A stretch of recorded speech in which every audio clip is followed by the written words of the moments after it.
Hello friends, welcome to our channel. இன்றைக்கி நம்ம சேனலில் நல்லா கமன்னு ஒரு சிக்கன் குருமா ரெசிபி தான் பார்க்க போகிறோம். இது chicken kurma, chicken gravy, chicken குழம்பு எப்படி வேணாலும் சொல்லலாம்.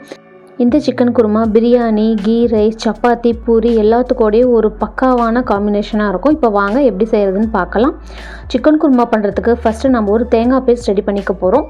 அதுக்கு ஒரு மிக்ஸி ஜாரில் 1 கப் அளவுக்கு தேங்காய் சேர்த்துக்கோங்க. ஒரு அரை மூடி அளவுக்கு தேங்காய் வரும். சேர்த்துட்டு 1/4 டீஸ்பூன் சோம்பு, 3 முந்திரி பருப்பு சேர்த்துட்டு கொஞ்சமாக தண்ணி சேர்த்துட்டு நல்லா நைஸான பேஸ்ட்டாக அரைச்சி எடுத்துகிட்டு வந்துக்கோங்க. பாருங்கள், இந்தளவு நைஸாக இருக்கணும். அடுத்ததாக குருமா பண்ணுறதுக்கு ஒரு குக்கரில் ஒரு 3 டேபிள் ஸ்பூன் அளவுக்கு எண்ணெய் ஊற்றிக்கோங்க. எண்ணெய் நல்லா சூடானதுக்கப்புறமா 1 இன்ச் பீஸ் பட்டை, 3 கிராம்பு, 1 ஏலக்காய் சேர்த்துக்கோங்க. இது வாசனைக்காக சேர்க்குற முழு கரம் மசாலா சேர்த்துட்டு ஒரே ஒரு பெரிய வெங்காயத்தை நல்லா பொடியாக கட் பண்ணி இதில் சேர்த்துக்கோங்க. வெங்காயம் ஓரளவுக்கு நல்லா கோல்டன் கலரில் வர வரைக்கும் அடுப்பை மீடியம் ஃப்ளேமில் வச்சுட்டு நல்லா இந்த மாதிரி கிளறி விடுங்க. வெங்காயம் ஃபுல் கோல்டன் கலரில் வர தேவையில்லை, லைட்டாக வந்தாலே போதும். இப்போ பாருங்கள், வெங்காயம் ஓரளவு வதங்கிடுச்சு. இப்போ இதில் ஒரே ஒரு பச்சை மிளகாயை ஃப்ளேவருக்காக சேர்த்துக்கோங்க. நாம் இதில் முழுக்க மிளகாத்தூள் யூஸ் பண்ணி தான் பண்ண போகிறோம். பச்சை மிளகாய் ஜஸ்ட் அந்த ஃப்ளேவருக்காக மட்டும்தான் சேர்த்துக்கிறோம். சேர்த்துட்டு 1 டீஸ்பூன் அளவுக்கு இஞ்சி பூண்டு பேஸ்ட் சேர்த்துக்கோங்க. இப்போ இஞ்சி பூண்டு பேஸ்ட்டு பச்சை வாசனை போகிற வரைக்கும் நல்லா வதக்கி விடுங்க.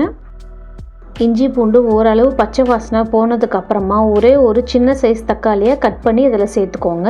எப்பவுமே சிக்கன் குருமாவுக்கு அதிகமாக தக்காளி சேர்க்கக்கூடாது. அப்புறம் தக்காளியோட ஃப்ளேவர் தான் ரொம்ப டாமினேட் பண்ணுற மாதிரி இருக்கும். தக்காளி கொஞ்சமாக தான் சேர்த்துக்கணும்.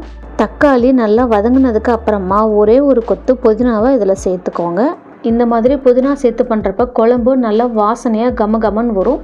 அடுத்ததாக இதில் 1/4 டீஸ்பூன் மஞ்சத்தூள், 1 டீஸ்பூன் காஷ்மீரி மிளகாத்தூள் சேர்த்துக்கோங்க. இது கலருக்காக, காரம் கம்மியாக தான் இருக்கும்.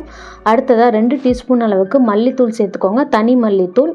1/4 டீஸ்பூன் அளவுக்கு கரம் மசாலா சேர்த்துட்டு 1/2 டீஸ்பூன் அளவுக்கு தனி மிளகாத்தூள் சேர்த்துக்கோங்க. இது காரத்துக்காக சேர்த்துட்டு இப்போ இது எல்லாத்தையும் நல்லா எண்ணெயிலேயே நல்லா வதக்கி விடுங்க. இப்போ மசாலா எல்லாமே நல்லா வதங்கினதுக்கப்புறமா நாம் இதில் சிக்கன் சேர்த்துக்க போகிறோம். நான் இன்றைக்கி 300 கிராம் அளவுக்கு சிக்கன் சேர்த்துருக்கேன். கூடவே 2 பெரிய சைஸ் உருளைக்கிழங்கு இந்த மாதிரி பெரிய பீசஸாக கட் பண்ணி சேர்த்துருக்கேன். ஏன்னா நம்ம குக்கரில் விசில் விட்டு பண்ண போகிறனால உருளைக்கிழங்கு பெரிய பீசஸாக இருந்தால் தான் டக்குன்னு கரைஞ்சி போகாது. நீங்கள் உருளைக்கிழங்கு வேண்டான்னா ஸ்கிப் பண்ணிவிட்டு முழுக்க சிக்கன் மட்டும் கூட சேர்த்து பண்ணிக்கலாம். இப்போ இது எல்லாத்தையும் நல்லா எண்ணெயிலே நல்லா பெரட்டி விட்டுட்டு ஒரு 1/2 டம்ளர் அளவுக்கு தண்ணி சேர்த்துக்கோங்க. 1/2 டம்ளருக்கு மேலே வேண்டாம், ஏன்னா நம்ம இதில் தேங்காய் பேஸ்ட் சேர்க்க போகிறோம். அதனால் 1/2 டம்ளர் அளவுக்கு தண்ணி கரெக்டாக இருக்கும். அதிகம் தண்ணி சேர்த்தா குருமா ரொம்பவே தண்ணியாட்ட போயிடும். இப்போ அடுத்ததாக நம்ம அரைச்சி எடுத்து வச்சுருக்கோம் இல்லைங்களா தேங்காய் பேஸ்ட்டு, அதை இதில் சேர்த்துக்கலாம். சேர்த்துட்டு நல்லா ஒரு டைம் இந்த மாதிரி கலந்து விடுங்க. பாருங்கள், நம்ம ஆல்ரெடி சொன்ன மாதிரி தேங்காய் பேஸ்ட் சேர்த்தோன்னே குருமாவோட கன்சிஸ்டன்சியே மாறிடுச்சு. நல்லா ஓரளவு தண்ணியான கன்சிஸ்டன்சியில் வந்துருச்சு.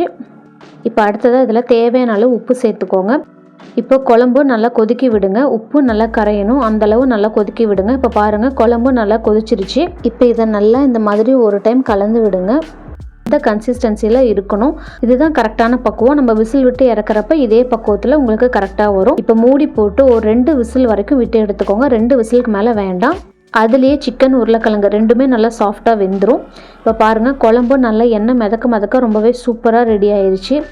இந்த சிக்கன் குருமா ரொம்பவே சூப்பராக இருக்கும் டேஸ்ட்டில். சப்பாத்தி பூரி கூட ரொம்பவே சூப்பரான காம்பினேஷனாக இருக்கும். கீ ரைஸ் கூட ரொம்பவே ஒரு பர்ஃபெக்டான காம்பினேஷனாக இருக்கும். கீ ரைஸ் இன்றைக்கி பண்ணியிருக்க சிக்கன் கிரேவிக்கு அடுத்த வீடியோவாக நம்ம சேனலில் வரும். இப்போ உருளைக்கிழங்க ஒரு ஸ்பூனில் எடுத்து இந்த மாதிரி கட் பண்ணால் சாஃப்டாக உடஞ்சி வரணும். இந்த மாதிரி சாஃப்டாக வரப்போ தான் உருளைக்கிழங்கு பர்ஃபெக்டாக குக் ஆகிருக்குன்னு அர்த்தம். இந்த குருமாவை உங்கள் வீட்டில் ட்ரை பண்ணி பாருங்கள். ட்ரை பண்ணி பார்த்துட்டு எப்படி வந்துச்சுன்னு எனக்கு கமெண்ட்ஸில் சொல்லுங்கள். நம்ம சேனல் உங்களுக்கு பிடிச்சிருந்தா லைக் பண்ணுங்கள், ஷேர் பண்ணுங்கள், மறக்காமல் சப்ஸ்கிரைப் பண்ணுங்கள். தேங்க்யூ.